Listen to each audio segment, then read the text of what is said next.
It's a jaw-dropping reality. Nearly 60% of Americans can't afford a $1,000 emergency expense. This leaves so many of us just a surprise bill away from a financial disaster.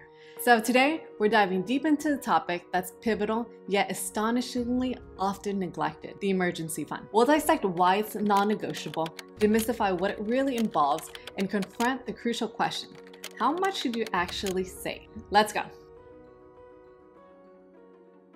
Life as we know it is brimming with surprises, and let's be real, not all of them are pleasant.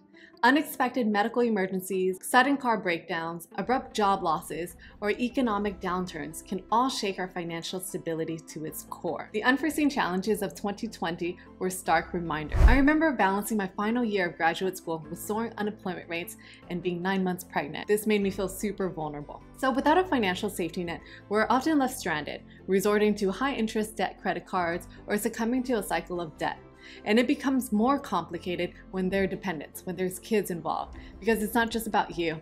There are kids, parents, and the myriad of unforeseen scenarios to consider. Alarmingly, studies have shown that over 78% of Americans live paycheck to paycheck. So if you don't have an emergency fund, it's time to build one right now. Having an emergency fund isn't just about additional funds. It's about ensuring a peace of mind and maintaining stability despite life's uncertainties.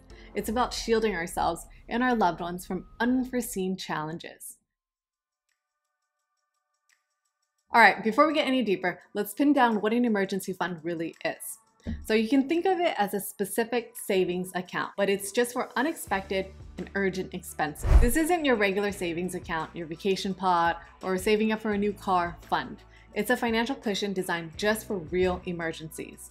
Those situations that hit you out of nowhere and you can't avoid them. Now, when I say emergency fund, I'm talking about covering things like sudden home repairs, like when your roof decides to start leaking, or unexpected school costs like last-minute field trip for your kid, or even rushing to see a sick family member. These are situations that are unexpected, urgent, and unavoidable. So a quick test to see if you're dealing with a real emergency is to ask yourself, is it unexpected? Is it urgent? Is it unavoidable? If you're nodding your head yes to all of these three, then you're in an actual emergency. Now, a common trap that people fall into is dipping into their emergency fund for things that are irregular expenses, but not exactly emergency. So imagine this, we've all been there. Ladies, you swiped right, and long and behold, he was charming in real life. It's tempting to pull out all the stops, the new dress, those killer heels, and salon fresh hair. As much as it's tempting to dip into your emergency fund to impress, remember, it's reserved for actual crises. So keep that fund locked tight for actual emergencies and have a separate budget for your romantic endeavors. The main thing to remember is that irregular expenses, even if they don't happen every month, is still pretty predictable and can be planned for. We're talking about things like seasonal clothing, yearly subscriptions, regular car maintenance, holiday gifts, and vacations. Emergent expenses, they're things that are unforeseen, urgent, and unavoidable. So your emergency fund is strictly for the latter. Make sure you're budgeting for irregular expenses so you're not accidentally tapping into your emergency fund.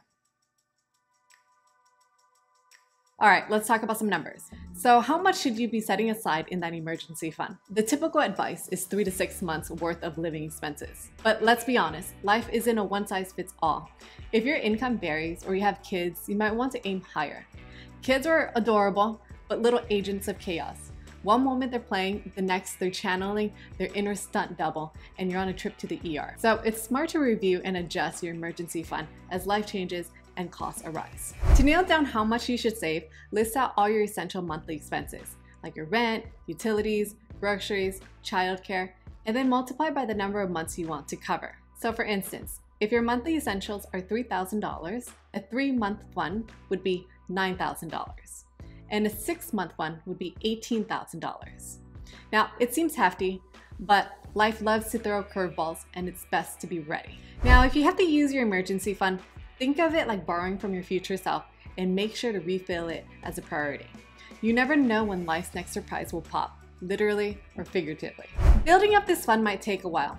Experts have suggested aiming for $1,000 as a start, but given today's living costs, I'd aim fearlessly for a month's worth of expenses at the minimum. And if you're juggling with debt, tackle that next. credit cards, student loans, car loans. Then go back and replenish that emergency fund for 3, 6, or more months. So for more tips on managing debt, you can check out my video over here. Figuring out the ideal place for your emergency fund is crucial. It should be distinctly separate from your regular savings account, reserved for different objectives. When considering where to put your emergency fund, essentially there are 2 prime locations you can consider. 1, a high-yield savings account, and 2, money market deposit accounts. A high-yield saving account is often a favored choice, offering anywhere between 2 to 5% annual percentage yield, generally not falling below 2%. This often surpasses traditional banks and their savings account rates. Though this is not monumental, every percentage point counts in growth. Platforms like SoFi or AlleyBank specialize in such accounts, designed to escalate your money's growth compared to ordinary savings account.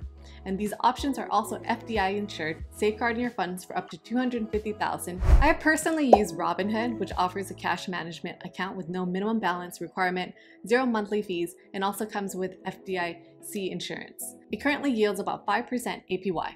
While these are good options, I'm illustrating the diversity available in the market, not necessarily recommending these specifically for you. Make sure to conduct diligence or consult with a financial advisor to pinpoint what aligns perfectly with your needs and preferences. To sum up, look for FDIC insured accounts with no minimum deposits or balance requirements and no monthly fees. If you secure it right from the start, it's a foundation you don't have to think about later on. Second are money market deposit accounts. These are another considerable FDIC insured choice. They frequently feature check writing privileges, potentially useful in urgent situations. Now, here are the places to avoid for your emergency fund. Your everyday checking and savings account. While being highly accessible, the temptation to use funds for non-emergency is high. This is not a good place to put your emergency fund. The stock market. This is ideal for long-term investments, but overly risky for emergency fund. If you remember the stock rally March 2020, the Dow Jones plummeted 26% in merely 4 days. Last but not least, under the mattress. It may seem securely old school, but risks like fire or theft could literally cause your money to evaporate, all the while missing on earning any type of interest. By securing your financial foundation with an emergency fund, you can navigate through life's uncertainties with more confidence and a peace of mind.